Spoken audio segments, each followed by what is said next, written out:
So before we dig into the profitability tips, I want to just go over some common best practices for rideshare drivers, okay?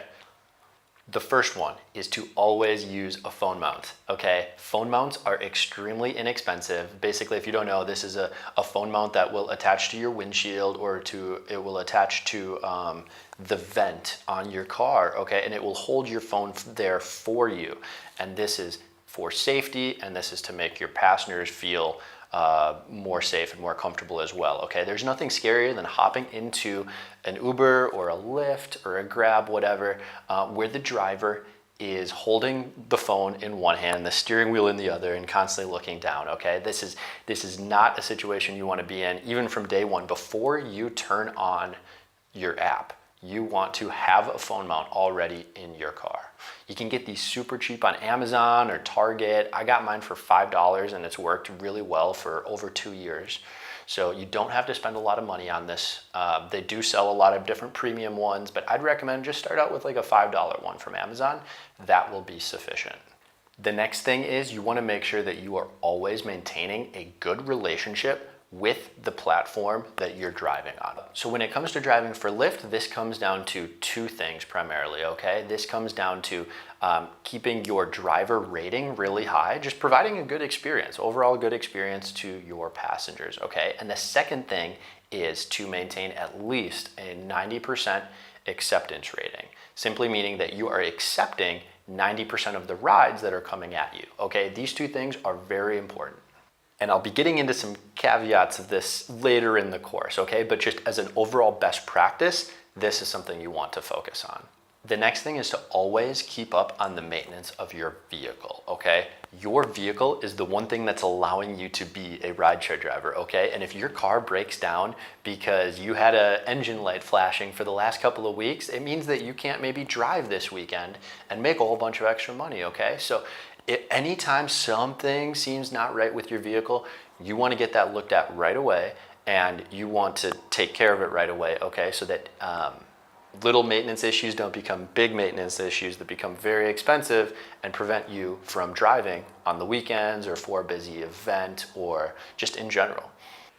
Another tip I have for you regarding this is to switch over to full synthetic oil right away, okay? Check your user's manual, make sure that your vehicle, it's okay to switch over to full synthetic oil, but you can just go so much further on full synthetic oil than you can on regular conventional oil, okay? So you all of a sudden don't have to get oil changes as often, and this is really big for being a rideshare driver because you are driving a lot of miles, okay? And so by being able to maybe only get an oil change once a month or every other month, you know, and with conventional oil, you would have to be getting one probably twice as often. Another tip when it comes to this is to search the paper every single Sunday for coupons to get an oil change, and also for any auto repair shops, okay? You never know when something's gonna come up with your car. So if you just, you know, get in the habit of every Sunday, open up the paper, look for coupons for your oil changes and for auto maintenance, because I do this, I've been doing this for a long time now, and I never pay full price for an oil change anymore, okay? I always use a coupon for it, and there's not coupons every Sunday in the newspaper, at least in Minneapolis, but there is enough to be able to, you know, get them, find them when they are available, and then to use them for your next oil change, at least in my experience.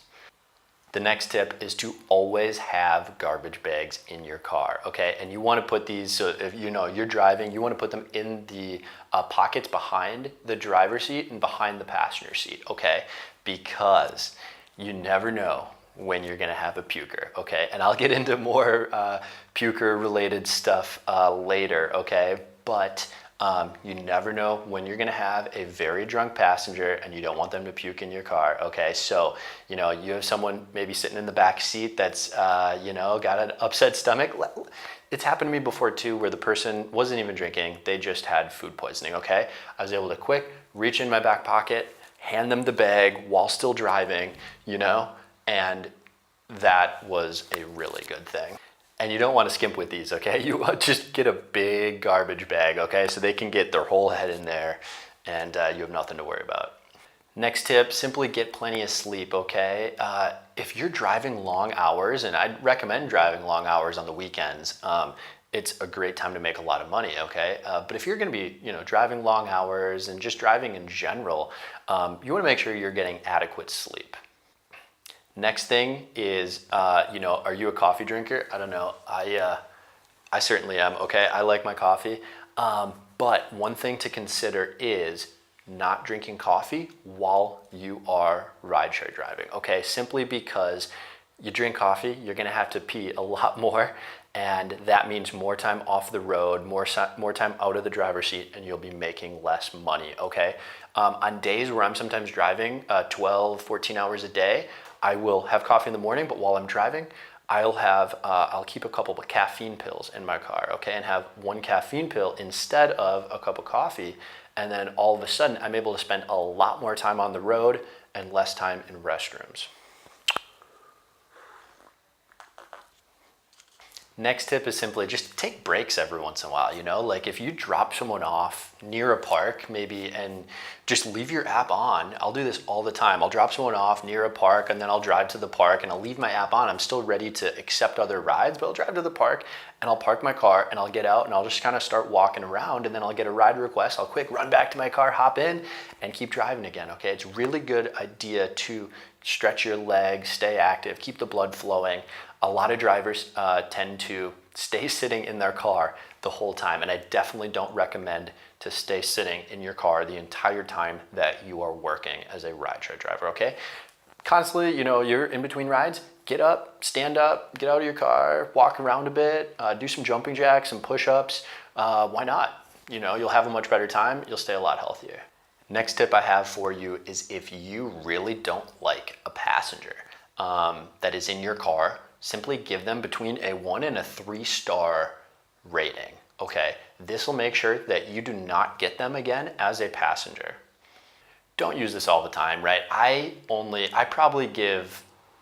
give 5 stars to just about every single passenger, okay? There's probably 1 in 100 passengers that I give a 3-star rating to, or even a 4-star rating to, okay? So this is something you definitely want to use sparingly, but there have been people in the past that it's just, you really don't agree with, you really don't want to see them again. Hey, give them a 1, 2, or 3-star rating and that problem's solved. Next, keep your car clean, okay? This is the inside of your car, this is the outside of your car. Make sure to keep your car on the clean-ish side, okay? I'm sometimes guilty of not always doing this, maybe going straight from 14 hours of driving on a Friday to waking up on Saturday and going back at it again, okay? But at least, if you're driving a lot, during the week, try to get your car looking nice, okay? You do get better ratings from passengers and oftentimes better tips simply by keeping your car looking better. Next tip is to simply just always be friendly, okay? Always be friendly to your passengers. Passengers don't like to get in a car where the driver's just like, hey, how you doing? Where are you going? No, be friendly, okay? Seriously, when a passenger gets into my car, I'm always like, hey, how you doing today? What do you got going on? And it just starts a good conversation, and it makes driving more fun, and it makes the passenger more engaged and having more fun. You'll get a better rating, you'll get more tips, and it's just an overall better experience. All right, the next one is to always have good music on hand, okay? Have music that you like, have music that the passengers might like to listen to for partying or for chiller music or whatever. And kind of when a passenger's walking towards my car, I'll sometimes, okay, maybe they like this, maybe they like this. And not really profiling, but getting trying to make the customer experience as best as possible and matching the music that you're playing in your car to what you think the passenger will probably like. Personally for this, I use Spotify. I'll sometimes use a free account. Sometimes I'll use a platinum account, depending on where my data levels are at, to be honest. When I'm driving a lot, I'll actually get the Spotify premium account so that I can download music onto my phone and I'm not using a whole bunch of data on my phone just to constantly be streaming music. Another thing is to have an aux cord in your car, okay? An aux cord and phone chargers for Android and iPhone, okay? Because passengers will oftentimes ask if they can play their music, or they'll ask, hey, do you got an aux cord? And you know, if you're able to say yes to that question, you're basically guaranteed 5 stars and a tip, okay? Passengers love to be able to listen to their own music, and they're actually surprised when a driver has an aux cord for them. Next is, you know, have something to do in your free time. You are not always gonna have a passenger in your car, okay? This gig, rideshare driving, Lyft driving, Uber driving, has a lot of downtime, okay? There will be times where you're waiting in your car, maybe up to a half an hour sometimes, you know, on really slow days, waiting for your next ride, and you don't know when your next one's gonna come in, okay? So have things to do in your vehicle to kill time. Personally, for me, that's a Kindle, it's my phone, it's a tablet with a Bluetooth keyboard on it, so I can like do some work, do some blogging or whatever on that. And but whatever it is, whatever you want to have in your car to kind of kill time and make the time pass a little faster while also maybe staying productive is up to you. If you like that video, don't forget to hit the like button and subscribe to my channel to see the rest of my free content on my YouTube channel. But I also wanted to let you guys know that I also have a Lyft Driver course, okay? A course that breaks down the top strategies that I have learned as a Lyft driver that's given over 5,000 rides on the Lyft platform. The top strategies that I now utilize to increase my income as much as possible on the Lyft app, okay? And then also ways of decreasing my expenses as much as possible to ultimately be the most profitable driver that you can be. Okay, so if you're interested in content like that, I highly recommend you check out my course, and I have a link to that course in the description box of this YouTube video, okay? It is premium content, it is a paid course, but I also have a bunch of free videos on that course page as well, so you get an idea of what you will be learning in the course. But I highly recommend you check that out if you're a Lyft driver that wants to make as much money as possible. All right, with that being said, happy driving, guys. Have a good one.